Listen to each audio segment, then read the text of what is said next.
क्या आप जानते हैं फैक्ट्री में फोल्डिंग मोबाइल फोन कैसे बनता है?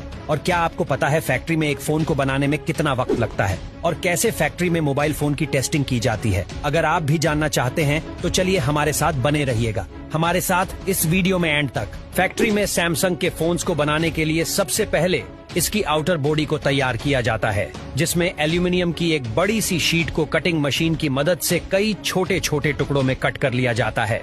इस सीट में जरूरत के हिसाब से पेंच के लिए कई जगहों पर होल भी किया जाता है और कट भी कर लिया जाता है। अगले स्टेप में इन स्टील शीट के एजेस को और शार्प कर लिया जाता है।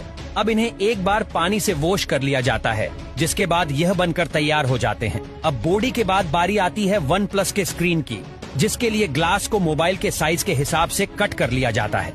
अब इन्हें एक स्टैंडर्ड शेप देकर उसे ऊपर से पॉलिश किया जाता है और अब बारी आती है इनके क्लोनिंग की, जिसके लिए इन्हें पानी से साफ किया जाता है। और अब साफ करने के बाद इस स्क्रीन पर कोटिंग की जाती और इसे फाइनल स्टेप में पहुंचा दिया जाता है, जिसके बाद यह पूरी तरह से बनकर तैयार हो जाते हैं। अब फोन को बनाने के अगले प्रोसेसर में सबसे पहले LCD टच स्क्रीन का विजुअल इंस्पेक्शन किया जाता है।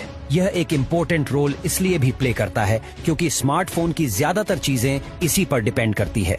अब अगले स्टेप में इन स्क्रीन को कन्वेयर बेल्ट की मदद से आगे भेज दिया जाता है, जहां इनके चारों तरफ गम लगाकर उसे मोबाइल की बॉडी और टच पैनल को आपस में जोड़ दिया जाता है। अब बारी आती है PCB यानी कि प्रिंटेड सर्किट बोर्ड को इसमें फिट करने की, जिसके लिए PCB पर सारे के सारे इलेक्ट्रिकल पार्ट्स फिट कर दिए जाते हैं बहुत अच्छे तरीके से। और अब इनकी सोल्डरिंग कर दी जाती है, लेकिन इस प्रोसेसर में कोई पार्ट डैमेज ना हो जाए, इसके लिए ऊपर से पेपर टेप लगा दिया जाता है। अब सबसे इम्पोर्टेंट पार्ट में बारी आती है कैमरे की। उसके बिना तो हमारा मोबाइल अधूरा है, जिसके लिए कई लोग बड़े महंगे महंगे फोन खरीदते हैं, तभी तो सोशल मीडिया में वो अपने आप को चमका पाएंगे। खैर, इस PCB बोर्ड पर फ्रंट और बैक कैमरे को फिट कर दिया जाता है और अगले स्टेप में PCB पर वाटर लेवल पेस्ट किया जाता है। ये एक व्हाइट कलर का स्टिकर होता है और इसी से मोबाइल की सर्विसिंग के वक्त पता चल जाता है कि मोबाइल पानी में गिरा है या फिर नहीं गिरा है, या फिर जो कस्टमर है वह बेवकूफ बना रहा है, क्योंकि पानी में गिरने के बाद इसका कलर व्हाइट से बदलकर रेडिश पिंक हो जाता है। अब बारी आती है इसके माइक्रोफोन की, जिसकी मदद से आवाज एक मोबाइल से दूसरे मोबाइल तक पहुंचती है